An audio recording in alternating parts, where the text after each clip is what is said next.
Anything else? Right. Okay, so what's supposed to happen with the current broadcast system is that there is a link between standard definition programs and high definition programs, such that if you decide to make a booking for a standard definition program, or you simply tune to a standard definition program, something like, say, Doctor Who on a Saturday night, the box will tell you that the program is also available in high definition, so that you can change your mind and record it in high definition, or simply press the red button and switch to the high definition version. Now, for that to work, that depends on there being a linkage broadcast, i.e. the broadcasters, the BBC, tell us that the two programs are on at the same time and that one of them's in high definition.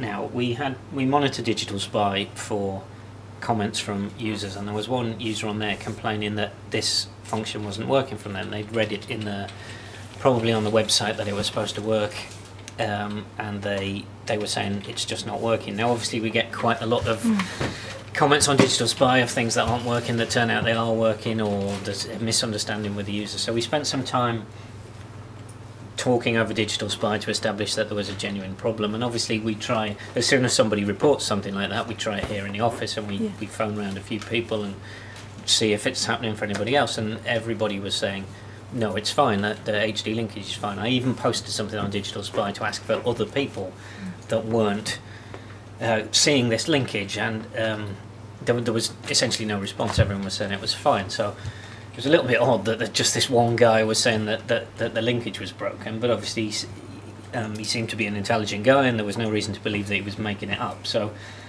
we tracked down the area of the country that he was in, and we established that we'd also got a user trial list. We've got a box that we monitor regularly in that area, which was from Leicester. So we tried to contact the user trial list to see if they could confirm that the problem was happening for them. We did that, and the lady in question said that it was also happening for her. So we'd established there was a problem, but very localised to one particular area. You know, that's obviously quite difficult for us to debug, to fix, because we're sat here in the office. Obviously, all the equipment is here, all the things for monitoring the signals are all here in this office, and the problem wasn't happening in this office. So what we did, we generated a special build of software which logged, recorded what it was receiving from the broadcast data, so that we could establish whether the problem was with our software. Obviously it's with our software, we want to get it fixed as soon as we can, or if it was a broadcast issue. And if it was a broadcast issue, what we have to do is establish in some detail what the issue is before we can go to the broadcaster and say, we think you've got a problem, because obviously, the same as us, they get a lot of reports from a lot of manufacturers that turn out to be mistakes from the manufacturer or problems with the manufacturer's software. So we sent off this software to our particular user trialists, who unfortunately had gone on holiday for 2 weeks, which was a bit of a problem. It took us about a week to find out that the person was on holiday. A few phone calls and so on. So then we tried to contact the guy who was on Digital Spy, who was reporting the problem, to ask him if he would run the test software for us so that we could get a log from his box. Unfortunately, he'd moved house, so he was no longer seeing the problem, and we had to wait for the lady to come back. Eventually she came back, we sent her the software. There was a little bit of toing and froing there, and we established that the problem was that it was actually a broadcast problem. There was a problem with the data that the BBC were broadcasting. So having established that and collected enough data that that we could convince the BBC that it was one of their problems, we then send that information off to one of our contacts at the BBC.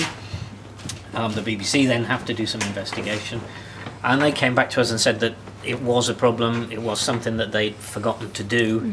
In the new, essentially what they'd forgotten to do was add the list of HD linkages for each of the new switch off areas. So as an area had been turned off and gone to digital, they'd forgotten to add that to the list of channels that were now receiving HD. So to be fair to them, having established that, the BBC made a change almost immediately, and then they contact us and ask us to confirm that the problem had gone away, which we're currently in the process of doing. But I think the key thing about that is that it's only because we're a UK company, and only because we're prepared to take the time to listen to every individual piece of feedback from our customers, that we were able to chase that up, and it's only because we've got the contacts with the BBC that we're able to fix it. So I think it's a big advantage of the fact that we're a UK company, and a small UK company, that we're then able to get things like that fixed, and we get them fixed for everybody. So obviously now this is working on not just our boxes, it's working on all our competitors' boxes. So yeah, we were quite pleased with that on the whole.